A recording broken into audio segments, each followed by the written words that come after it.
మేమందరం వచ్చినామన్నా నీకు అండగా నిలబడతాం, ఇక నువ్వు ధైర్యంగా ఉండు, ప్రభుత్వాన్ని నడుపు అని.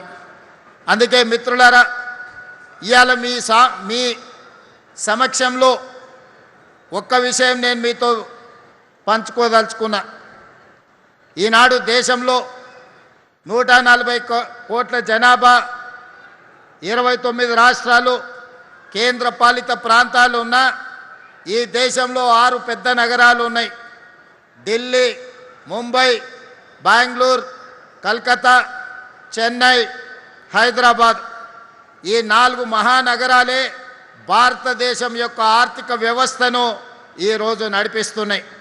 ఢిల్లీలో భారత ప్రధానమంత్రి నుంచి మొదలు పెడితే సుప్రీంకోర్టు చీఫ్ జస్టిస్, రాష్ట్రపతి వరకు ప్రముఖులందరూ ఢిల్లీ నగరంలోనే ఉంటారు.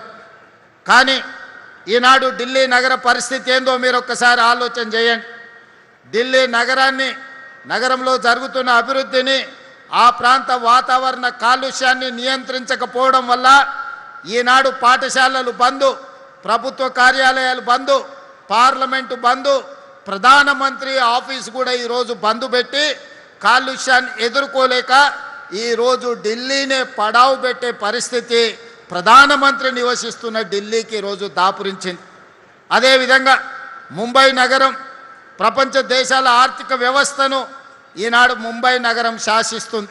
ఈ దేశ ఆర్థిక వ్యవస్థ మొత్తం ముంబై నుంచే నడుస్తుంది. అలాంటి ముంబై ఈరోజు ట్రాఫిక్ జామ్లే కాదు, వర్షాలు వస్తే గంటల కొద్దీ రోడ్ల మీదనే నిలిచిపోయే పరిస్థితి. ఈరోజు 10 ఫీట్ల ఎత్తున ముంబైలో వర్షాలు వస్తే నీళ్లు నిలబడే పరిస్థితి. ఇవాళ ముంబై నగరంలో స్లమ్స్తో పాటు అక్కడ నివసించలేని పరిస్థితి, ట్రాఫిక్లో గంటల కొద్దీ ఇరుక్కుపోయే పరిస్థితి. వర్షం వస్తే కార్లలో కాదు పడవల్లో ప్రయాణం చేయాల్సిన పరిస్థితి ఈనాడు ముంబై నగరానికి దాపురించింది. అదేవిధంగా ఐటీ అభివృద్ధికి పేరు బెంగళూరు నగరం. కానీ ఇవాళ ఇంట్లో నుంచి బయలుదేరితే ఎయిర్పోర్ట్కి ఎప్పుడు చేరుకుంటామో, లేదా ఎయిర్పోర్ట్ నుంచి బయలుదేరితే కార్యాలయానికి ఎప్పుడు చేరుకుంటామో తెలియని పరిస్థితి.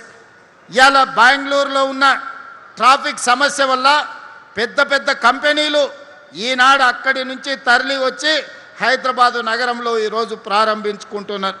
పోయిన సంవత్సరం చూసినాం చెన్నై నగరంలో వర్షాలు వస్తే అపార్ట్మెంట్స్, కాలనీలు, మొత్తం ప్రభుత్వ కార్యాలయాలు వర్షపు నీళ్లతో నిండిపోయి వారం 10 రోజులు చెన్నై నగరంలో నీళ్ళల్లో, పడవలలో ప్రయాణం చేయాల్సిన పరిస్థితి.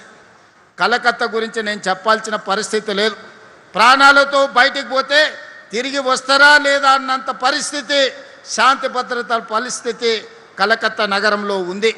అందుకే ఈనాడు మరి 5 నగరాల నుంచి మనం నేర్చుకోవాల్సిన పాఠం, గుణపాఠం ఉన్నదా లేదా మన రాష్ట్ర ప్రజలు ఆలోచన చెయ్యాలి.